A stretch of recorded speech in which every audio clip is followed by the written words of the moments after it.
Hello guys, peace of the Lord Jesus Christ, and welcome to part 2 of Sara Fazee's response to me on my channel comments. Here's what she says. I'm starting right at the top here. God sent revelation on the earth among those don't know the existence of God, a prophet, a messenger of God in every age, and those understand God's message, worship one God, are on the right path, and God sends revelation. The last revelation was 1400 years ago by the last messenger of Muhammad, peace be upon him, and those follow this will have heaven. Simple. Okay, seems good. Let's read exactly a little more in depth of what she says. She says that all of these messengers God sent taught to worship one God. Okay, I agree. All of God's prophets, taught to worship one God. Well, that's not exactly true. First off, Abraham was a pagan worshiper according to the Quran, and said that the stars and the moon, that this was Allah, and that was Allah. So he didn't teach one God. But let's look at let's see if your God Allah is a successful God or a failure God. According to Islam, God sent 124,000 prophets into the world. All of their books and messages got corrupted, except one, Muhammad, and that's why he's the last prophet. If I had a doctor who sent 124,000 who did 124,000 surgeries, and all of his patients died except one, would you want this doctor to do surgery on you?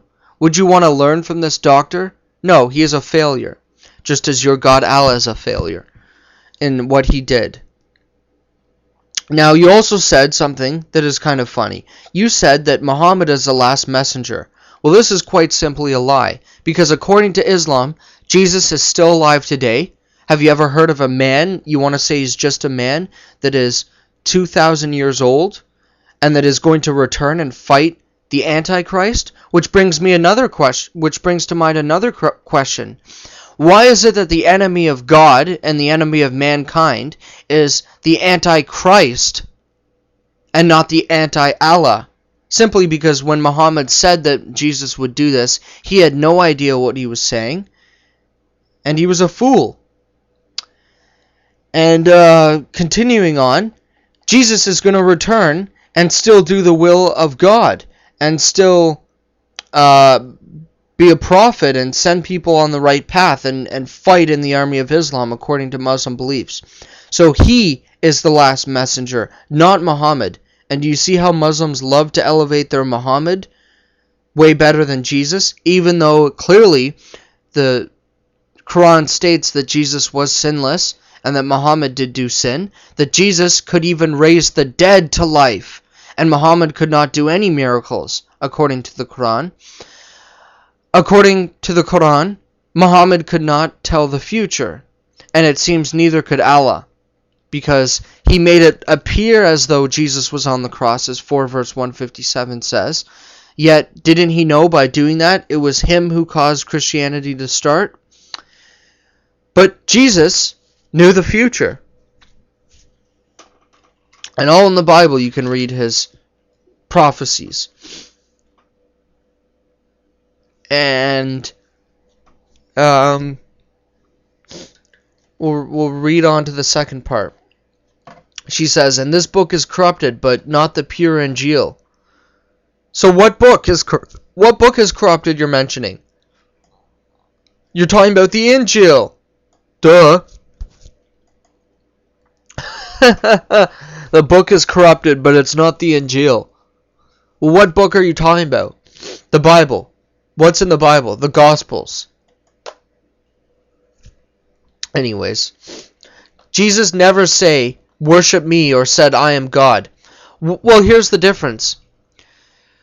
Do we need the person to say this to establish truth? Show me in the Quran where Muhammad said, I am a prophet, follow me. Or where Mary said, I am a virgin, I am born of a virgin, Or show me where Muhammad said, I did not have sex with a little 6-year-old girl or 9-year-old girl. If that's how we establish truth, just because others don't say that about them, apply these same standards to your Quran, you bunch of hypocrites.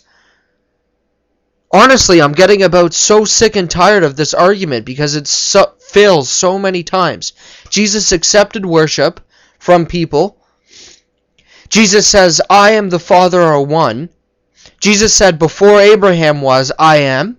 Jesus says, not everybody who says to me, Lord, Lord, saying that he is Lord. Jesus says, why do you call me Lord, yet do not do what I say? And so forth.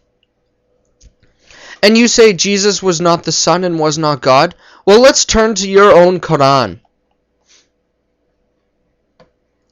Let's go to the Quran and see what it says about certain things.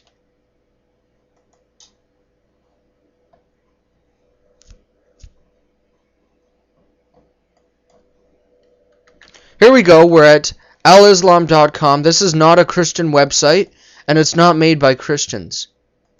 This is an Islamic website, the official government website of Saudi Arabia for endowment and doing your Hajj, and so this is not a Christian website. Here we are at verse 19 and chapter 19. And he said, Nay, I am only a messenger from the Lord, thy Lord, to announce to thee the gift of a holy son. A holy son of who? Of Mary? Then you're saying Mary is holy. According to Islam, only God is holy. But now we see that Jesus is holy. And a holy son of who? You said he was... Muslims' best explanation for this is Muhammad was created like Adam. Well, that's not true, because Adam was made from the dirt. Jesus came down from above, from the spiritual realm. When we say he came from above, I don't mean he came out of the sky. I mean he came from somewhere above us, above and greater than where we are. And anyways, so who is this holy son? Because have you ever heard of somebody who has a mother but doesn't have a father? And actually,